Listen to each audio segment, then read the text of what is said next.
c'est ce qu'on appelle le mur des amateurs. Parce que chaque année, voilà, le Graphe est invité par les autres festivals, Kai Rap, Kai Fetch, etc. Mais nous, on aura un mur là que vous voyez là-bas qui va s'appeler Kai Graphe. Donc si un amateur peut venir acheter sa bombe et venir, voilà, faire son impro. Et il y aura aussi une grande collecte de photographies à l'extérieur. C'est une manière de partager des moments avec ces artistes ou ces amateurs du graphe qui se voient le graphe de très loin.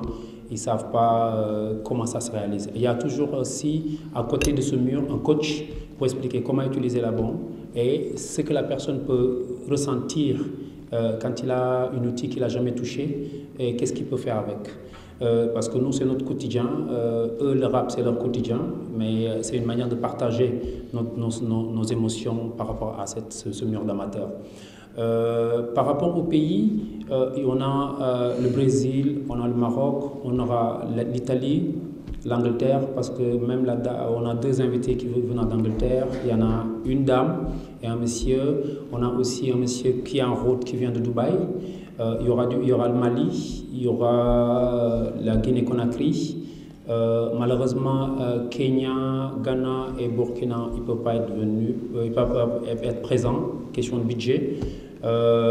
Sinon, il y a le Sénégal qui accueille, donc il y aura assez de graffeurs du Sénégal. Bonsoir, je m'appelle Alexandre Keto. Mon français, c'est pas trop bon. La dernière fois que j'ai parlé français, ça fait 5 ans. Je vais essayer, sinon on va changer anglais. Désolé pour ça. Comme le docteur a dit, je suis brésilien et je suis très content de venir au Sénégal encore pour participer au Festival Graphe. C'est un festival qui est très important, international. Il y a beaucoup de gens qui connaissent le festival et l'invitation c'est super pour venir ici, apprendre, échanger avec tous les artistes. Bonsoir. Je m'appelle Saïd Sabah, mon équipe est Daïs.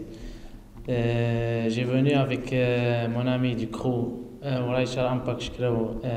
Keber, pour représenter le Maroc dans ce grand festival et de partager ce qu'on s'est fait,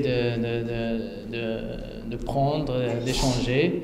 On voit beaucoup de femmes qui sont des présidents d'associations ou qui sont des chefs d'entreprise, qui ont des responsabilités dans des structures, mais qui collaborent avec les hommes pour développer cette Afrique. Et pour nous, c'est important qu'on souligne ça dans notre événement qui marque chaque année des moments bien précis à travers ces parrains spirituels.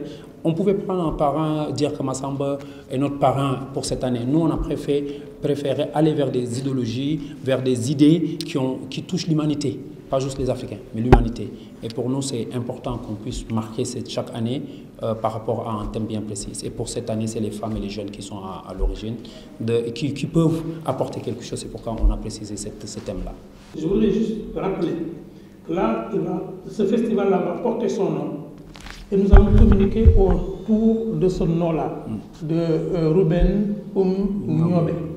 Je voudrais vous rappeler qu'il a été assassiné en 1958 et que de 1958 jusqu'à la loi 11-022 du 16 décembre 1991, la prononciation de son nom était interdite en public au Cameroun. C'est-à-dire prononcer son nom conduisait en prison. Pour quelqu'un qui a été abattu par l'armée française. Même le gouvernement, après l'indépendance, interdisait qu'on prononce. Il a fallu qu'un décret soit signé, une loi du moins. Et c'est cette loi-là qui a rétabli, pas son nom, mais la prononciation de son nom. Donc aujourd'hui, de l'avoir dans un festival avec son image sur des t-shirts ici en Afrique, d'avoir son nom scandé et prononcé pendant un festival, c'est un acte politique extrêmement fort et c'est une réhabilitation extrêmement forte. Je pense que c'est ça la symbolique aussi de Festigraphe et c'est la symbolique aussi du parrainage. Ce ne sont pas des parrains financiers, mais ce sont des parrains référents sur lesquels les jeunes peuvent se reposer pour avoir une idéologie et mener les combats justes et sincères. Nous, quand on fait un graphe, ce n'est pas juste pour parler de nous, comme on dit, faire mettre notre place dans la rue, mais parler de notre réalité qu'on a tous les jours, ça veut dire notre quotidien. Si c'est politique, on en parle. Si c'est l'éducation, on en parle. Si c'est la santé, on en parle. L'attente, c'est toujours avoir, à présenter le travail de ces artistes qui se battent tous les jours dans leur coin, apporter la beauté avec un message qui l'accompagne, et les gens passent devant ces œuvres sans savoir c'est qui, parce que leur travail est omniprésent, mais l'artiste il est oublié. Il n'y a pas une communication très forte autour du graffiti, mais les graffeurs le font d'elles-mêmes. Les supports dépendent de l'artiste, comment il s'exprime. Vous allez voir durant le festival, on va graffer sur des voitures, sur des scooters, sur des chaussures, t-shirts, même des boucles d'oreilles. Pour ça, on a des outils pour ça. C'est la création artistique qui s'impose par rapport à ce travail-là. Maintenant, pour la Biennale cette année, oui, chaque année, quand ça coïncide avec la Biennale, on fait tout pour que notre expo puisse faire partie de la Biennale. Mais pour les grandes fresques, il y a une question première chose, on n'a pas accès à ces surfaces parce que c'est dédié les propriétaires, ils préfèrent louer à certaines structures, Orange, Tigo et whatever, au lieu de nous le donner, nous, aux graffeurs, pour qu'on puisse le faire. Et aussi, il y a une question de logistique. Parce que si on veut louer un nacelle pendant 3 jours, il y a deux prix. Le premier prix, c'est 150 000 le jour, parce que c'est un petit nacelle. Si c'est un grand nacelle, c'est 250 000 le jour. Et si on le prête, oui, mais si on doit le financer, il faut un gros budget derrière pour pouvoir le faire. Je pense que cet effet-là aussi, il faut qu'on le réfléchisse. Comment est-ce que le graffiti au Sénégal, vous n'entendez pas l'expression « takal mur ».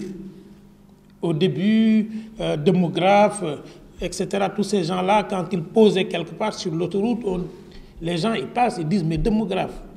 Etc. Mais c'était plus la question sur le nom que la question sur l'action. Et ça, c'est hyper important.